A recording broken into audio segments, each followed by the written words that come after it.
Nervous. Here we go. You got this. We're on. Okay. All right. 3, 2, 1. Okay. So, welcome to One Connection Away. I'm Jennifer Courtney, your founder of No? Do it again. Welcome to One Connection Away podcast. My name is Jennifer Courtney, founder of Your Global Connection, and this podcast is all about real conversations around life, mindset, growth, and the power of meaningful connections. And I'm co-host. My name is Steve Lee, and we're just here to have some fun and get some good insight from you and talk about your book and your life and everything. So Thank you for having me. Yes, of course. So each episode we feature one guest or one organization, but we always start with the person behind the title. And because we truly believe we're all just one connection away from growth, clarity, and opportunity. Today, we're really excited to be joined by Rachelle. She is an author of amazing books, and she would tell us more about that in a second. Thank you so much for being here. I appreciate the opportunity, Steve and Jennifer. Thank you for having me again. Yes, of course.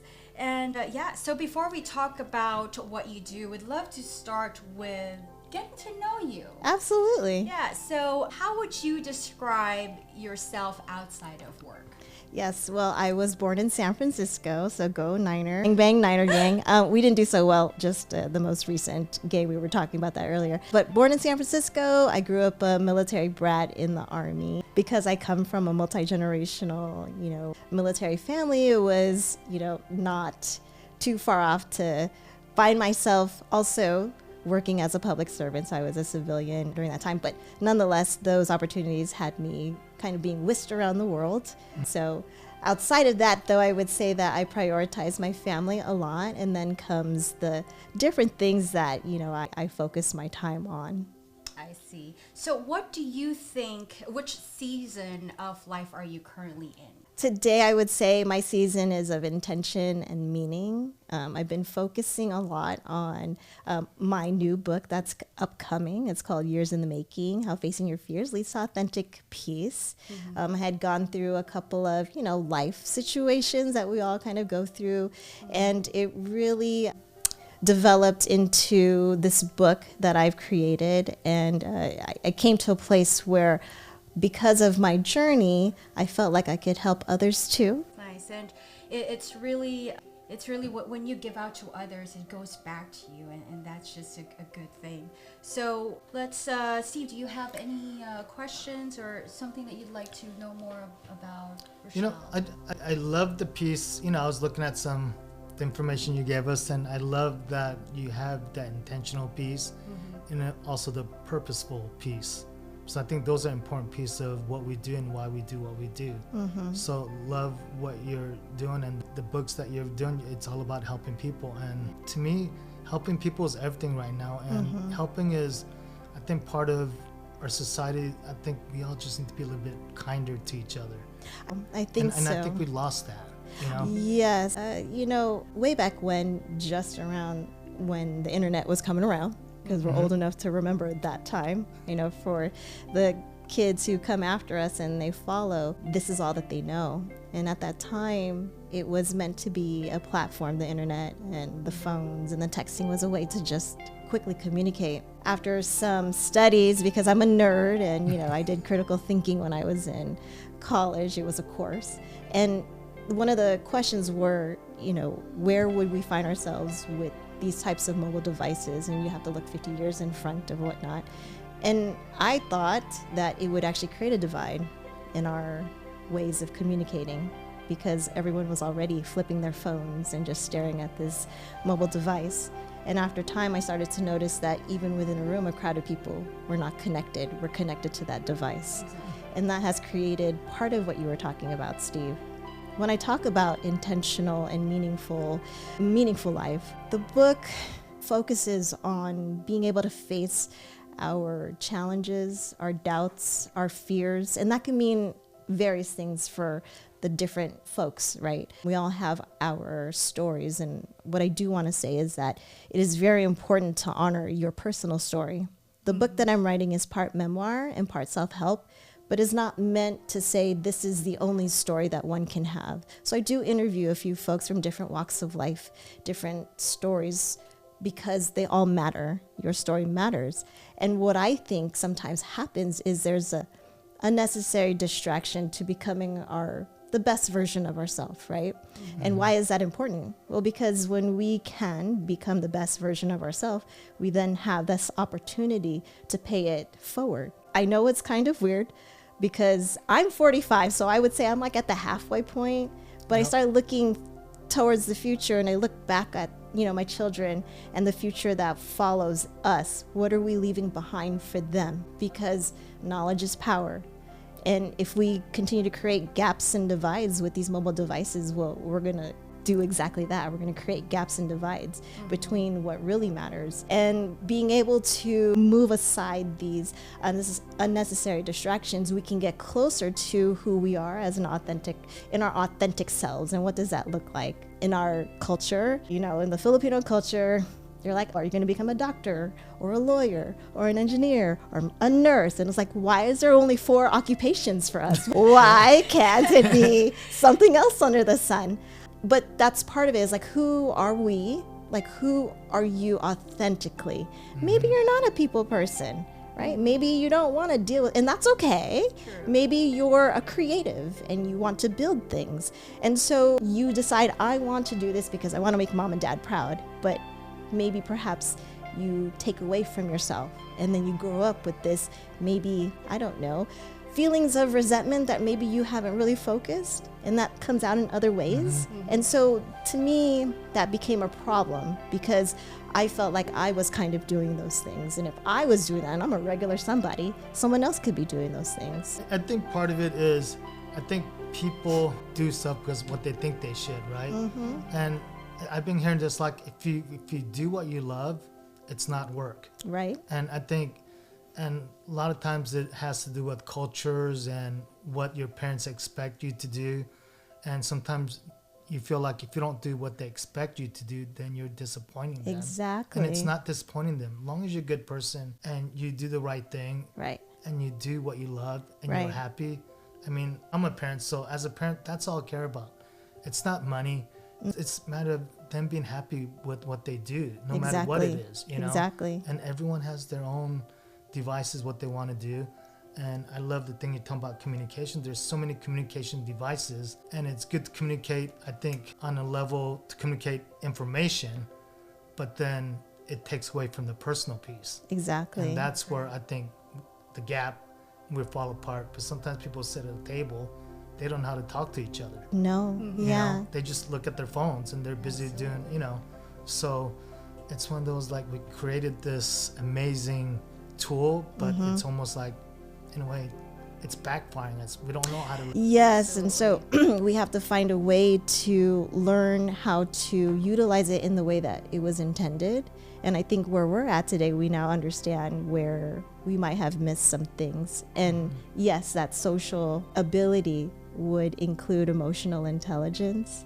And when you're staring at a phone, well, you can't really learn emotional intelligence because that requires another human being, an interaction with another human being and understanding, right? So the saying goes, understand first and then be understood. That's something that's a dying art, right? But that's all part of it. So I do talk about that concept in the book. Our parents may have wanted certain things for us because it comes from somewhere. And I do talk about extending grace and understanding where perhaps the adults that were in our lives and where they were and why they were so interested, why these things matter so much, could help color that conversation between parent and child and say, I understand where you're coming from, and I can promise you that the route that I'm going, I've thought about it and I'm going to be okay. Mom, dad, auntie, uncle, grandma, because I'll sit you in like a forum and be like, hey, you should be doing this.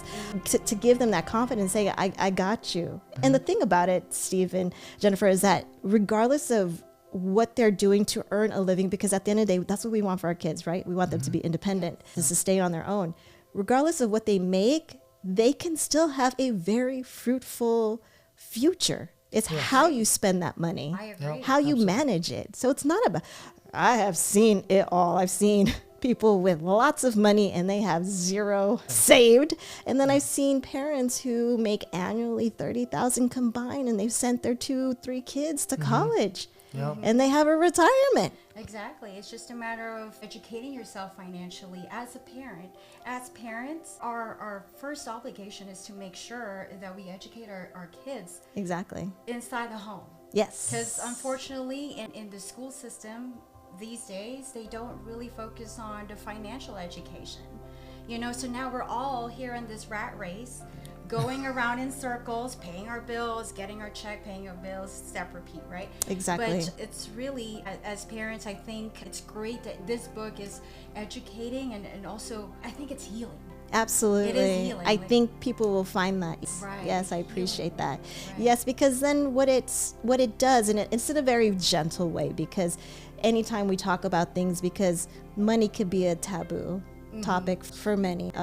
You know, I've been with my husband. You know, we met on New Year's night. But anyways, wow. aside from No that, way. I'm like, I've been with you forever. Yes, Okay. we did. We met here. And so when I think about it, like my husband still has, you know, I want to say a little bit of anxiety when it comes to talking about money. I have no idea why that's his journey, but he does. But I'm very like, no, let's talk about it because you can build around it and you can manage it and we're gonna be okay. It's all good, right? But those things come from conversations or experiences from his past, right? And mine come from experiences from my past. But that's what the book is here to help people unpack if they're willing to look at those things, right? These are conversations that are not easy to have. We have to be able to be okay to walk through those different, like they're internal conversations to be exact, and say, am I okay to, it's like, There you go. yeah, you know, are you okay to have these conversations with ourselves? Sometimes it's scary to know who we are because we don't want to admit who we are. So, for example, what I don't talk about just yet, and I'm glad that we're here at this point, is what was that journey for me? So, yeah, I was whisked around the world as a young girl in the Army. That was in my mom's second marriage. So my first marriage, my real father, it didn't quite work out. They were divorced, but before I was 2. By the time I was 3, my mom remarried. And that particular marriage is a defining, I want to say, era of my life because it was a very abusive time in my life. And I didn't talk about this for many decades. So those things that could happen to a child, those are the things that happened to me. And I never wanted that to be known to other people because I didn't want people's pity. It was enough that I was, and I hate to talk about it because it shouldn't be something that we still talk about today, but it's still there. I'm female. I'm a minority, right? And I'm pretty smart. So none of those things really ever worked in my favor wherever I went because then I was just a smart, you know, getting on your nerves kind of a person because I always had something to say, right? And I was kind of tough because of what I was growing up with. And so I kind of wanted to just run away from that so fast as I was coming up into my very young adult years. And in any event, that has largely shaped me really wanting to approach this book because I wish I had an adult figure that said, you know what, I hear you, I see you, I know what pain is like. And if you want a particular future for yourself, you can make that for yourself because I did it. It's not easy, but if that's what you really want, you can have that. And I promise you can get where you want to. And that's where that authentic piece is what I'm referring to, is that you can't erase what has happened. Those fears will remain there. But how do we approach those fears, right? Yeah. How do we begin to heal ourselves? And then when I was comfortable to talk about those things about myself, I felt like I'm okay to now help someone else through those things, right? Because those things could be those things that distract you so much where, I mean, let's face it, the cards that I was dealt with, statistically, I'm supposed to be hooked on drugs, alcohol. Chances are I would have been a prostitute. I know maybe this is not something I should say over podcast. We can cut it out. I'm not supposed to have, a healthy marriage. I'm not supposed to be functioning, right? I shouldn't have a business or have written these books or be so engaged as a parent. Everything was not supposed to be. And I'll tell you that the only thing that I can give credit to God, there's nothing that I have to explain why I'm here, but just his grace. So I figured, if God's going to give me a second chance, what do I do with this gift that he's given me, right? He's the light, he's the way. Okay, I will be a channel. I will serve, and I will try to do good work.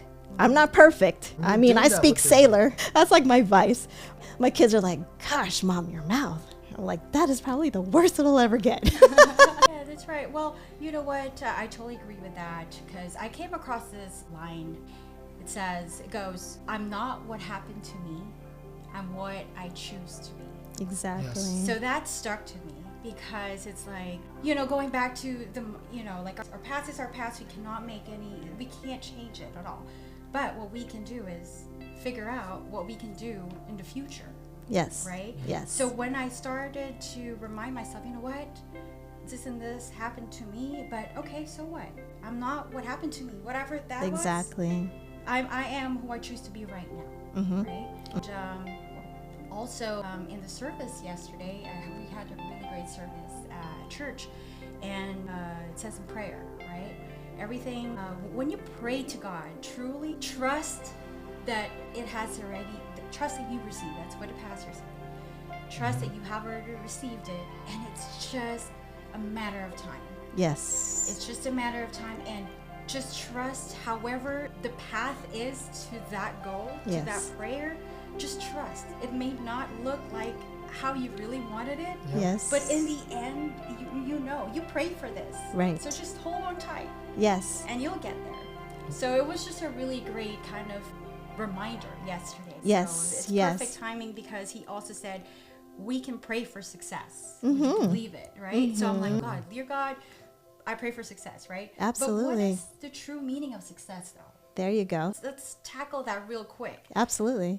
The pastor said, Pastor Javen, City Light, he said, true success is when the right people, the right timing, and the right place meet. So if you have all those factors in whatever you're wanting to do, you have true success. That's exactly in line with what I talk about. The book mock-up shows stairs up to a gift, and that's meant to represent someone's individual journey, because it is a climb. And at the top, wherever the top is, whatever success is, that's a gift to yourself. You see, we can't wait for others we should not, that they would just hand us life on a platter. Nice, it right? would be nice. We don't have, what do I call it? Genetic lottery for most of us, right? We don't have genetic lottery. But that is exactly what it is, right? So when I talk about, well, what does that mean? Peace and joy. That means regardless of what is happening in the world, because people will be people, they'll be humans, there's going to be disappointment, there's going to be things that we anticipated and it didn't quite come through, what have you.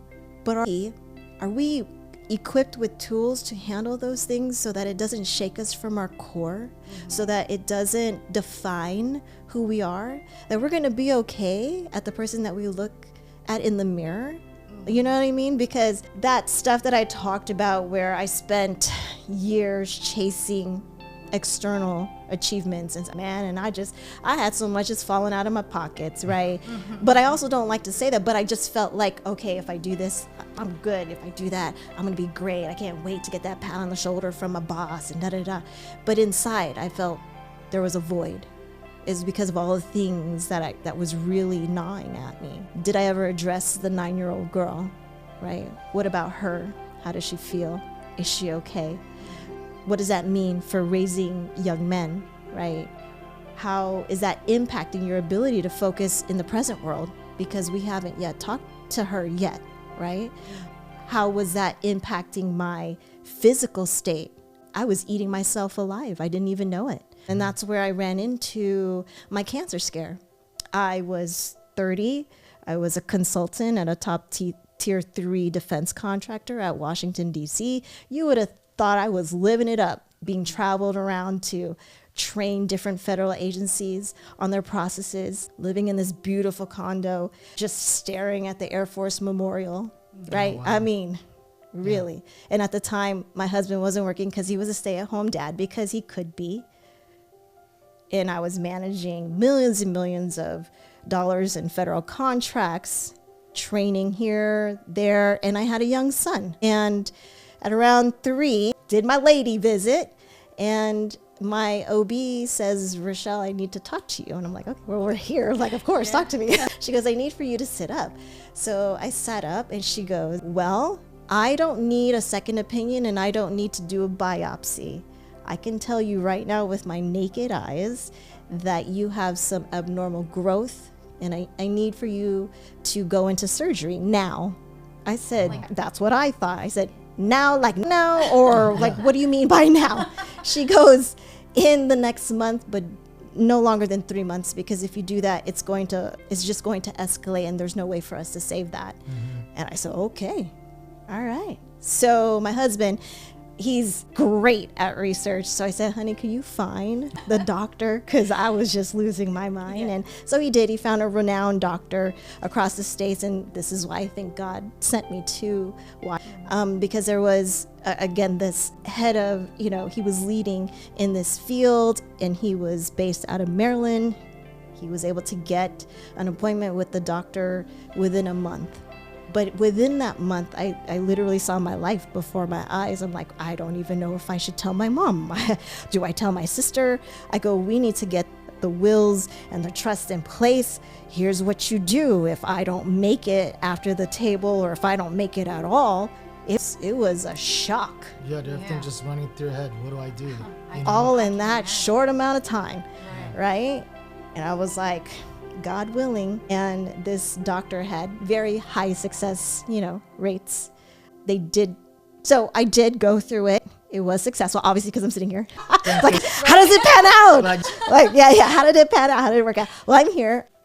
But they did say, because of the amount of tissue that was removed, I may not be able to have kids again.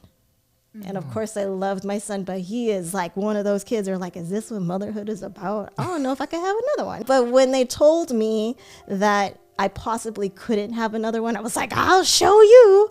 And so we were given the green light, and then I was pregnant with our second one, right? It was, so it was like, he's miracle baby, but it was something else because of my condition. They had to check me every week. So I felt like a lab specimen. I'm like, hello, all right, just my body's not my body. They're poking and prodding. My goodness, yes. And they're like, at month 8, it was very funny. At month 8, they were like, I think we're good. I said, I hope so. Well, I'm glad all that poking, prodding. Oh my God. Right. As long as the end result. It was so funny throughout. I was a good sport. Yeah. And because it was an opportunity, right? There was very often I had resident students because they were like, check out this specimen. And I was just like, gosh, my body's not my own, but okay, I'm here for science. Yeah. So you kind of, in a way, you helped other people. Yeah, right? In like this sideways kind of way. Yeah. So that's how that happened. And so here I am, fast forward, post that. I come back home, right, after DC, having learned this is not, like, I'm young and I'm and the idea was that I was going to stay there and do the things that people do in DC. But I was like, that is not me. I don't want to do this anymore. Like, I get it, God. Like, this is not my focus. This is not my priority. So I come back home here and I continue to work with the DoD at Nellis Air Force Base. And I'm running a team with one of my coworkers, great guy, EA, professional basketball player for the Air Force, but a smart dude. So we're working in contracts. He goes out and, he does his deployments, like 4 of them, comes back and he has severe stomach pains. And as a mom, I'm like, you really got to get checked. Yeah. And he was like, no, I can deal with the pain. And I'm like, no, you really got to get checked. And then by the time he actually got an appointment to get checked, he was at stage 4 cancer, stomach. Oh. And it just happened so fast. He was such a dear friend of mine. I can say every once in a while he does appear in my dreams and he is happy So I'm happy for him. But we talked a lot about business and what we would do post to help other businesses and things like that. But it was a really big shock because I saw him last at UMC and they flew him out to LA because they had better technology to try and help him. But then he had passed in the hospital in LA. Wow. And it was so hard because I remember holding his hand and I said, I'll see you later. And he goes, yeah, I'll see you later. And to come back to work and to hear that only a couple of days later he had passed, it really shook my core because I was like, this is not fair. It's not fair. He was such a stand-up guy, never married, no kids. He was trying to do it all by the book, right? Mm-hmm. And he had plans after retirement with the Air Force to open his business. And that's when it really struck me because I was like, I'm not here forever. You know, what am I doing? And what am I doing for the world around me? If I don't do this, then what do I tell my kids, right? Just keep working the job, be on that rat race? Or do I take a chance in honor of his memory, like in the things that we talked about? Because I don't need to be here, but for whatever reason, I am. And he's not. And it really bothered me because I guess it's that guilt, survivor's guilt. Mm-hmm. And I had conversations with God on the floor and with him, and I just said, I want to do better. And that was the beginning of this journey. So it was around 2017, and I was going through a lot of transformation. I had to say no where I didn't want to say no, and I didn't get a lot of positive feedback. What do you mean? You always say yes, right? Exactly. The good daughter should always say yes. The good sister should always say yes. Mm-hmm. But I realized that I was really pushing on all fronts, and that wasn't fair to me, to my husband, to my children. I wasn't there for them. I thought I was there for them, but I wasn't because my mind was somewhere else. So I quit the DoD to pursue my business, and that's that transition, and then just kind of restructuring everything and to start focusing on myself. And it's not easy, right? It was never going to be easy. It is lonely. It is this very, kind of frequency, it's pretty lonely. It is. It's not for everyone. It's only for the brave.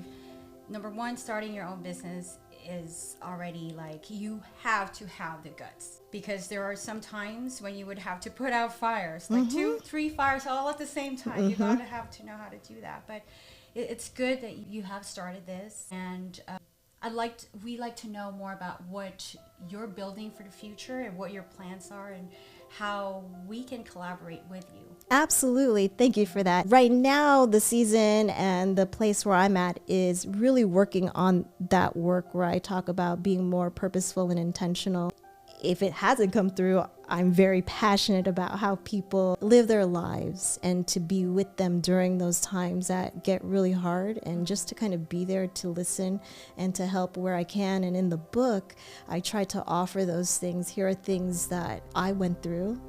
Here are things I have learned through professionals, and just so that everyone knows I am working with the professionals. I would say that I'm an astute student, so that I, want to make sure that it is backed by science-based evidence. So all of this information is peer-reviewed and from medical journals. So I didn't just pick up like a Las Vegas Weekly and look at what the horoscope says. So I wanted to make sure that wasn't a distraction for a reader, but to work through exercises that they could immediately apply in their everyday lives. So it should be able to speak to things that what maybe some people find these are small things, these are small doubts, and all the way through to the very hard conversations, these really dark spaces where sometimes we do feel alone and we have these self-doubts, and to be able to have a partner, if you will, like within this tool. So right now for me is through this book wanting to, if you will, create a movement in this idea of self-love,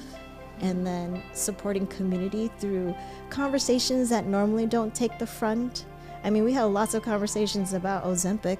I don't know why. Right. And it's so cool. People get to look like fabulous on the outside, but really what is happening on the inside, right? And I want to be able to bring those conversations to the front because I know that pain is real. And I think it's time that we should be okay to talk about these things, because growing up, talking to a therapist was like a weird, no, there's nothing wrong, just suck it up. And I'm like, no, but that doesn't sound right. We should get to a place where it's okay, because these things happen, and the darker things are there, and why are we not addressing those things? Again, I mentioned, I wish I had an adult that was not afraid to look me in the eye and say, Rachelle, what's going on? You can share with me, right? And then to do something about it. Some people feel like, well, that's not our family, we shouldn't do anything about it. Really? I mean, it kind of crossed some lines. So I think they kind of like gave up that card, you know? Like, I think that if we see something, say something. Absolutely. Because how many lives can you save by doing that?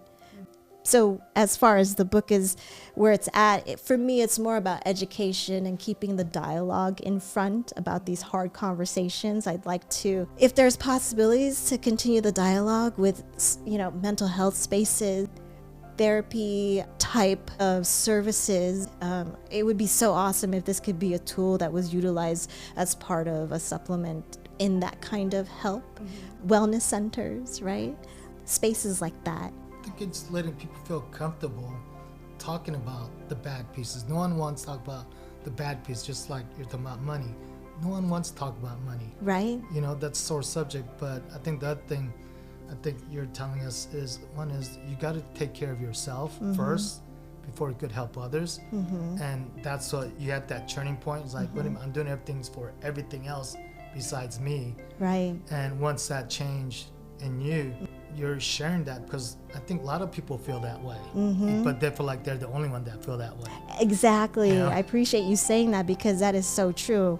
It's so true on both ends. It's true that most people think that they're going through it alone, but it's also true that they are not. But to me, that's where meaningful connection happens, because if we know this of each other and our intent is to help each other, then we can do that in community, because you don't have to walk alone in that. That's so true. That's Right? We wouldn't want our children to walk alone.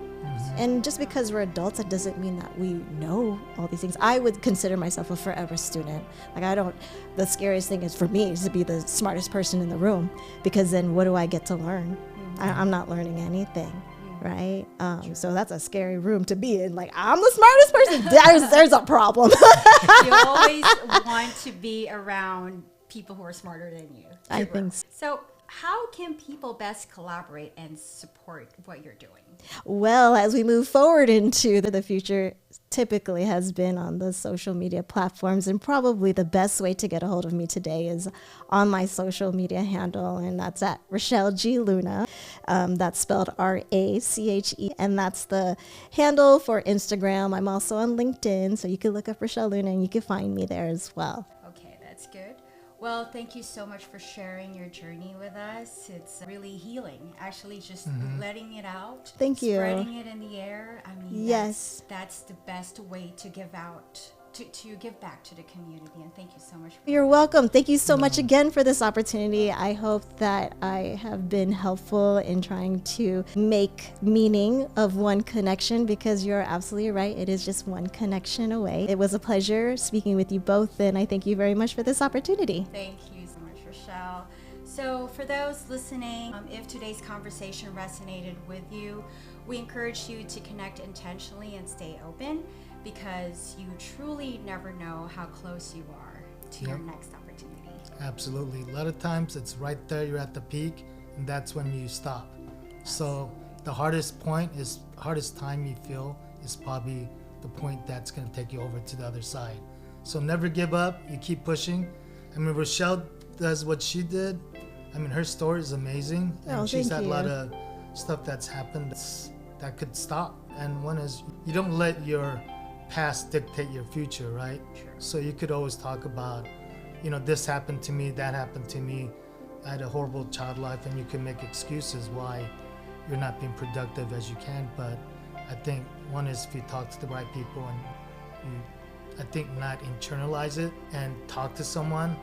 And I think one thing you said is, you don't avoid those bad things. When you address those, then those bad things aren't bad as you think. Exactly. So Well we stated. love that you're sharing that, and that I think your books are going to help a lot of people. Thank you. So speaking of books, tell us more about this book, the title of the book, and I know that you're doing a pre-sale campaign. I sure am. Right, Yes, the so title of the tell book us. is, holy cow. I was going to leave with the subtitle, right? The title of the book is Years in the Making, How Facing Your Fears Leads to Authentic Peace. Yes. And it is in the pre-sale campaign. Thank you so much. So what we're doing is we're working together to build the book's early community readers. It really is about just bringing the attention to the book's message, and anyone who's interested in becoming a sponsor. That's not the main point, is to create the early reader community because of the book's thesis and wanting to help those who might need that help today, right? And it runs now through January 9th. You can find it at Rachelle G. Luna. If you go there, there's a link in the bio. I'm also sharing links on LinkedIn. If you check me out there, you'll see that I'm posting and you can find more information there. There's lots of different values and bundle options that if you're interested in, you could pick variations, and then more to come as we will follow with different specials as we close out the campaign. The book is to be published around summer 26. It's pretty wild. They're already talking to me about a book towards the end of the year. I know, feeling very blessed, but very happy about being able to share with the community, because I do think it's time to have these types of conversations without fear. It's about time. It's really about time. So again, thank you so much for sharing your journey and your life with us. My name is Jennifer Courtney with One Connection Away podcast. And Steve Lee. Until next time, we're just one connection away. Thank you. Good job. That went really well, right?